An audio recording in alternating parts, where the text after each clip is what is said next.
Plus news के साथ मैं हूँ आगा उबैद। नाजरीन, जैसा आपको पता है कि 1 नवंबर को जो गवर्नमेंट की तरफ से डेडलाइन थी अफगान तारकीन वतन की इनखला की, वो ख़त्म हो गई है। उसके बाद जो है बड़े बड़े काफ़िले जा रहे हैं, यहाँ से इनखला हो रहा है। लेकिन इसके साथ साथ एक अनोखी बात यह है कि कल उस कैंप में जो अफगान बार्डर पाक अफगान बार्डर पर मौजूद था पाकिस्तान की सरजमीन पर, उसमें एक बच्चा पैदा हुआ है।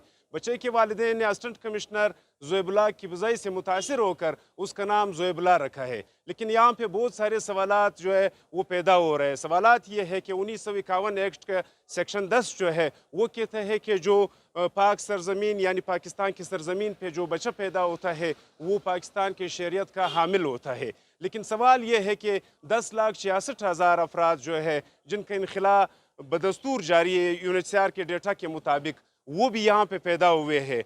दूसरी तरफ ये है कि चीफ जस्टिस अतर मिनुल्लाह जो कि इस्लामाबाद हाई कोर्ट के चीफ जस्टिस थे, उसने एक फ़ैसला दिया है इसी केस के बारे में। अब सवाल ये पैदा होता है कि जो कल बच्चा पैदा हुआ है जिसका नाम भी ज़ोएबुल्लाह रखा गया है, वो बच्चा पाकिस्तानी शरीयत का हामिल है या नहीं है। अगर नहीं है तो फिर पिछला जो चीफ जस्टिस अतर मिनुल्लाह का फ़ैसला था उसके ऊपर बहुत सारे सवालात उठेंगे। एक ही कानून, एक ही निज़ाम, वो एक दूसरे का वायलेशन करते हैं। ये गवर्नमेंट की जो पॉलिसी है, गवर्नमेंट को एक चीज़ करनी चाहिए थी। पता नहीं इनकी क्या पॉलिसीज़ हैं और इतने अचानक ये बनाते हैं बग़ैर कोई तैयारी के, बग़ैर कोई डिबेट के। जो अफ़गानी, जो माजर, जो हज़ारा, जो बलोच, ईरानी बलोच इस सरज़मीन पे यहाँ पे उसने जन्म लिया है, उस पे बिल्कुल वो पाकिस्तानी शहरी है। हाँ, अब जहाँ तक आजकल के जो मामलात चल रहे हैं बॉर्डर्स पे, ये मैं कहूँगा ये एक इंसानियत का तज़लील है, एक इंसान की तज़लील है। अगर आप कहते हैं कि कुछ हमारे एरियाज़ में कोची लोग होते हैं, माइग्रेटेड यहाँ आते होते, तो वो तो आप समझे 60s के अशरे में उनको तो बिल्कुल ये माइग्रेशन की पूरी आज़ादी थी कि वो जहाँ चाहें वहाँ रह सकते हैं। ये एक नोटिफिकेशन मौजूद है, आपकी तारीख़ का हिस्सा है।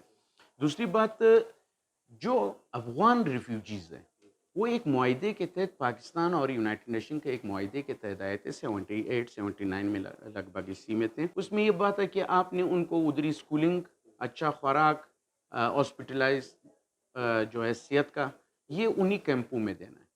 कैंप से बाहर जो है जो रजिस्टर्ड अफ़गानी हैं जो आए हैं उनको फिर बिज़नेस के हवाले से या उसके हवाले से आपने इनको आज़ाद नहीं छोड़ना। तो आपने उनको बिजनेस करने के लिए भी छोड़ा, अरबों डॉलर आपके वतन पाकिस्तान में इन्वेस्ट किए हैं। तो जब आपने वो सारे मराहत इनको दे दिए तो फिर शरीयत में फिर क्या मसला है?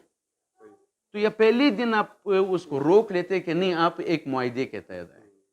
तो वो बात भी आया है कि मतलब जहाँ इंटरेस्ट था गवर्नमेंट्स के, तो वो मुआहदे जो थे एक्सटेंड कर जाते थे, फिर कोई ना आसमान गिरता था ना होता। आज जिस बच्चे ने इधरी जन्म लिया है, इधरी बड़ा हुआ है, आज उसकी दूसरी नस्ल चल रहे हैं, शादियां की है, कारोबार कर रहा है, अपने दूसरे बच्चों की स्कूलिंग करवा रहे हैं। आज आप कह रहे हैं कि भाई नहीं बस महीने के अंदर आप चले जाएं, पॉसिबिलिटी नहीं, ये मैकेनिज्म के तहत होता है। ठीक है, फिर जो रजिस्टर्ड नहीं है, जिनके पास किसी किस्म के डॉक्यूमेंट्स नहीं, आप कहते हैं कि अपने घर जाएं, वो भी इंसान है। जरूरी नहीं एक कागज का टुकड़ा हमें इंसानियत से न दूर कर सकता है, न इंसान बना सकता है। इंसान इंसान है, चाहे वो उसके पास डॉक्यूमेंट्स हो या ना हो। कल ही कोयटा में बहुत सारे केसेस जो है रिपोर्टेड हुए हैं कि ये जो पश्तूनाबाद इलाका है, यहाँ पे गाड़ियों में जाके घरों पे दस्तक दे के लोगों को उठा के ताड़ने में बंद करना, जिसमें सारे अपने लोकल बंदे थे, यहाँ के पश्तून थे। बात ये है कि अगर आप मुझे अपनी पगड़ी पे या मुझे अपने लिबास पे आप अफ़गानी कहते हो, तो ये बात तो बरमलार कोई कहता है कि यस अफ़गानी, हम भी अफ़गानी थे, हम भी अफ़गान है, पश्तून है। लेकिन अब चूँकि 47 से अब हम पाकिस्तान में रह गए, पहले हम कौन थे? इंडिया के साथ हैं। तो क्या अभी हम खुद को अगर हिंदुस्तानी नहीं कहते तो उसकी तस्दील तो हम नहीं कर सकते। 74 की बात 47 की बात है, इससे पहले तो बरसग़ीर था।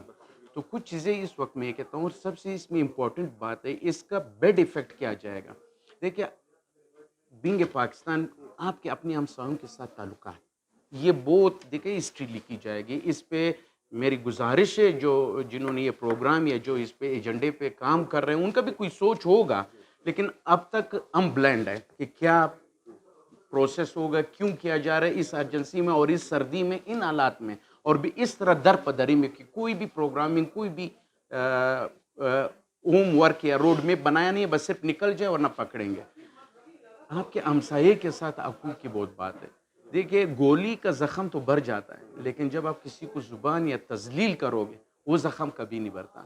افغانستان ہمارا ہمسایہ ہے, جن کے ساتھ آپ کے خیبر پختونخوا اور بلوچستان پروونس, جس میں جنوبی سائڈ ہمارا ہے, یہ بارڈرز آپ کے ملتے ہیں, رشتہ داریاں ہیں, آنا جانا ہے, ٹریڈ بزنس ہے آپ کا. باہر باڈیز تو ہے وہ لیگل اسسٹنس کر سکتی ہے, انصاف دلا سکتی ہے, وہ تو ہم لگے ہوئے ہیں الحمدللہ.